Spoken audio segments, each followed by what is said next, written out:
I did not have sexual relations with that woman. And I had more support from the world and world leaders and people around the world when I quit than when I started. And I will go to my grave being at peace about it. And I don't really care what they think. Oh, yes, you do, They sir. have no idea. Excuse me, Mr. President. You care. I can feel it across the room. No, you I feel care. it very I deeply. care. You don't want to go here, Peter. You don't want to go here. Not after what you people did. And the way your network, what you did with Kenneth Starr. The way your people repeated every little sleazy thing he leaked. No one has any idea what that's like. That's where I failed. Actions speak louder than words. Mr. Trump may have said some bad words, but Bill Clinton raped me and Hillary Clinton threatened me. You want to know where I failed? I really let it. It hurt me. I thought I lived in a country where people believed in the Constitution, the rule of law, freedom of speech.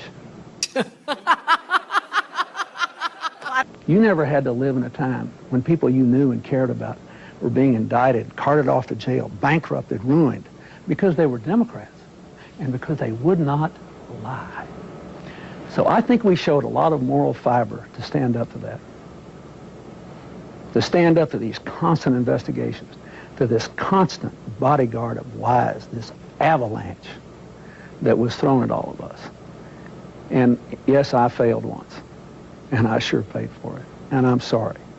I'm sorry for the American people. I'm sorry for the embarrassment they performed. But they ought to think about the way the rest of the world reacted to it. Arguments. You're saying that the FBI believes that you tried to wipe the entire server. Did you try to wipe the entire, so that there be no email, no personal, no official, wipe the whole thing? Well, my personal emails are my personal business, right? So we went through a painstaking process and turned over 55,000 pages of anything we thought could be work-related. Under the law, that decision is made by the official. I was the official. I made those decisions. And as I just said, over 1,200 of the emails have already been deemed not work-related. Now, all I can tell you is, in retrospect, if I'd used a government account and I had said, you know, let's release everything, let's let everybody in America see what I did for 4 years, we would have the same arguments. So that's all I could say. I'm not, you know, I have no idea. That's why we turned it over. You were in charge of it. You were the official in charge. Did you wipe the server? What, like with a cloth or something? I don't know. Well, you know how it works digitally. Did you try to wipe the whole server? I don't know how it works digitally at all. I do not have any. You did not try. Ed, I know you want to make a point, and I can just repeat what I have said. It's a simple in order to be as cooperative as possible, we have turned over the server. They can do whatever they want to with the server to figure out what's there or what's not there. That's for the people investigating it to try to figure out. But we turned over everything that was work-related, every single thing. Personal stuff, we did not. I had no obligation to do so and did not.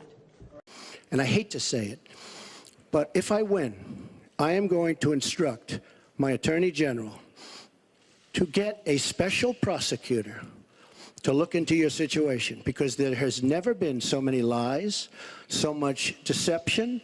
There has never been anything like it. And we're going to have a special prosecutor. When I speak, I go out and speak. The people of this country are furious. In my opinion, the people that have been long-term workers at the FBI are furious. There has never been anything like this, where emails and you get a subpoena, and after getting the subpoena, you delete 33,000 emails. And then you acid wash them, or bleach them, as you would say, a very expensive process. So we're going to get a special prosecutor, and we're going to look into it, because you know what? People have been